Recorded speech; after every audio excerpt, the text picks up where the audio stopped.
നാരായണായ നമ നാരായണായ നമ നാരായണായ നമ നാരായണായ നമ നാരായണ സകല സന്താപനാശന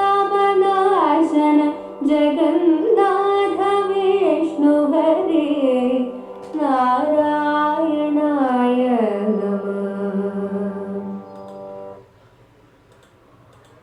കഷ്ടം ഭവാനെയൊരു പാണ്ഡ്യൻ ഭജിച്ചളവഗസ്ത്യേന ദീപത ശപിപ്പിച്ചതെന്തിനിഹ നക്രേണ കാൽകഥ കടിപ്പിച്ചതെന്തിനിതു മൂർഖാവതല്ല ഹരി നാരായണായ നമ.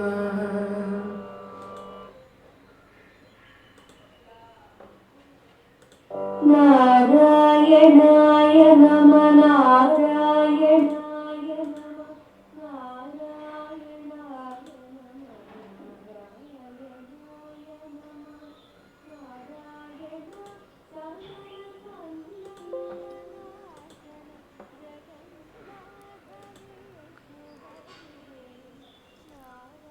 ഹരിനാമ കീർത്തനം professor G Balakrishnan Nair sir എഴുതിയ വ്യാഖ്യാനത്തിൻ്റെ ഓഡിയോ ബുക്ക് നമുക്ക് തുടർന്ന് കേൾക്കാം. അന്ത്യവേളയിൽ നാമം സ്മരിച്ച അജാമിളനെ വിഷ്ണുദൂതന്മാർ യമഭടന്മാരിൽ നിന്ന് മോചിപ്പിച്ചു. അജാമിളൻ്റെ ആദ്യകാല ജീവിതം പരിശുദ്ധവും ഈശ്വര ആരാധനാപൂർണവുമായിരുന്നു. ജീവിതത്തിൻ്റെ മധ്യഘട്ടത്തിലാണ് ദാസീപതിയായി അജാമിളൻ അധഃപതിച്ചത്.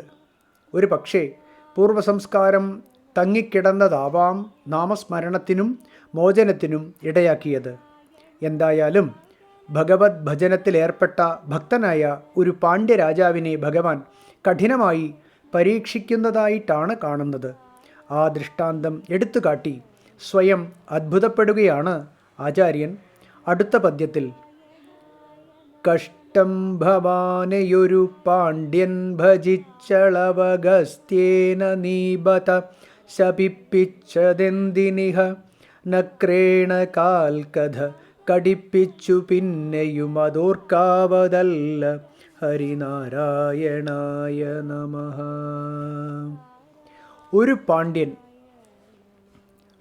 ഇന്ദ്രദ്യുമ്നൻ എന്ന പാണ്ഡ്യരാജാവ് ഭവാനെ ഭജിച്ചളവ്, അങ്ങയെ ഭജിച്ചിട്ട് ഇഹാ ഇവിടെ നീ അല്ലയോ ഭഗവാനെ അങ്ങ് അഗസ്ത്യമുനിയെക്കൊണ്ട് ശപിപ്പിച്ചതെന്തിന്, ആനയായി തീരട്ടെ എന്ന് ശപിപ്പിച്ചതെന്തിനാണ്?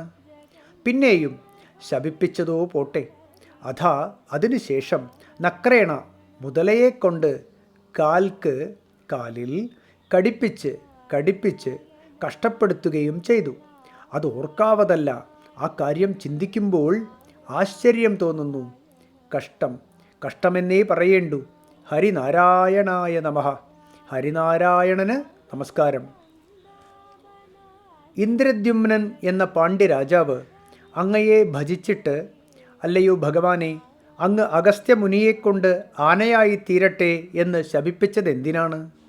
ശപിപ്പിച്ചതോ പോട്ടെ, അതിനുശേഷം മുതലയെക്കൊണ്ട് കാലിൽ കടിപ്പിച്ച് കഷ്ടപ്പെടുത്തുകയും ചെയ്തു. ആ കാര്യം ചിന്തിക്കുമ്പോൾ ആശ്ചര്യം തോന്നുന്നു. കഷ്ടമെന്നേ പറയേണ്ടു. ഹരിനാരായണന് നമസ്കാരം. ഗജേന്ദ്രമോക്ഷം.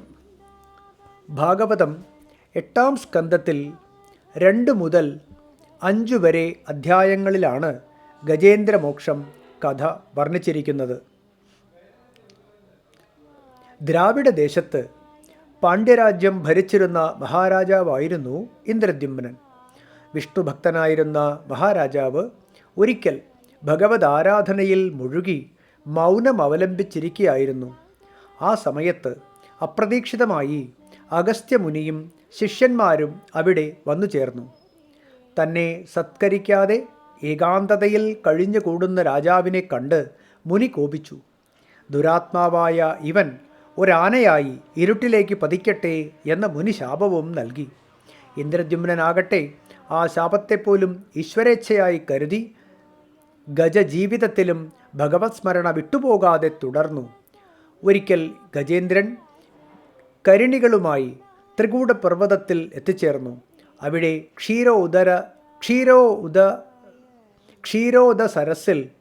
ക്ഷീരോദസരസ്സിൽ ചെന്നിറങ്ങി. യാദൃച്ഛികമായി ഒരു മുതല ഗജേന്ദ്രൻ്റെ കാലിൽ പിടികൂടി. അനേക സംവത്സരം അവർ തമ്മിലുള്ള പിടിയും വലിയും നടന്നു. ഒടുവിൽ ഗജേന്ദ്രൻ ക്ഷീണിച്ചവശനായി ഭഗവാനെ സ്തുതിക്കാൻ തുടങ്ങി. ഭാഗവതത്തിലെ ഗജേന്ദ്ര സ്തുതി പ്രസിദ്ധമാണ്.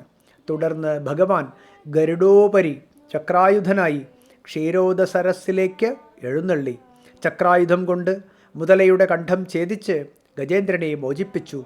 ഭഗവാന്റെ കരസ്പർശമേറ്റ് അജ്ഞാനബന്ധത്തിൽ നിന്നും വിമുക്തനായ ഗജേന്ദ്രൻ വിഷ്ണു പാർഷദനായി ഭവിച്ച് വൈകുണ്ഠലോകം പ്രാപിക്കുകയും ചെയ്തു. ഹൂ എന്ന ഗന്ധർവനായിരുന്നു ദേവലമുനിയുടെ ശാപം നിമിത്തം മുതലയായി ഭവിച്ച് ഗജേന്ദ്രനെ പിടികൂടിയിരുന്നത്. ചക്രായുധമേറ്റതോടെ ഗന്ധർവനും ശാപവിമുക്തനായി ഭവിച്ചു. ഭഗവാന്റെ കാരുണ്യം അത്ഭുതകരമാം വണ്ണം പ്രകടമാക്കുന്ന ഈ ഗജേന്ദ്രമോക്ഷം കഥയാണ് 30-ാം പദ്യത്തിൽ ആചാര്യൻ സൂചിപ്പിച്ചിരിക്കുന്നത്. സംസാര സരസിൽ മുങ്ങുന്ന അഹന്തയുടെ കാമവിമുക്തിയുടെ പ്രതീകാത്മക വിവരണമായും ഗജേന്ദ്രമോക്ഷം കഥ വ്യാഖ്യാനിക്കപ്പെടാവുന്നതാണ്. ഭക്തനായ ഇന്ദ്രദ്യുമ്ന മഹാരാജാവിനെ ഭഗവാൻ കഠിനമായി പരീക്ഷിച്ച ശേഷമേ പാർഷദ പദവി പോലും നൽകിയുള്ളൂ. എന്നാൽ ഇത് ഭഗവാന്റെ നിത്യസ്വഭാവമാണല്ലോ. ഇത് ഭഗവാന്റെ നിത്യസ്വഭാവമാണോ? അല്ല. സൂര്യവംശ ചക്രവർത്തിയായ ഖട്വാംഗ മഹാരാജാവിന് 2 നാഴിക കൊണ്ട് ബ്രഹ്മപ്രാപ്തി തന്നെ ലഭിക്കുകയുണ്ടായി. ഇക്കാര്യമാണ് ആചാര്യൻ 31-ാം പദ്യത്തിൽ പ്രതിപാദിക്കുന്നത്. ഓഡിയോ ബുക്ക് തുടരുന്നതാണ്. നാരായണായ നമഃ. നാരായണായ നമഃ. നാരായണായ നമഃ. നാരായണായ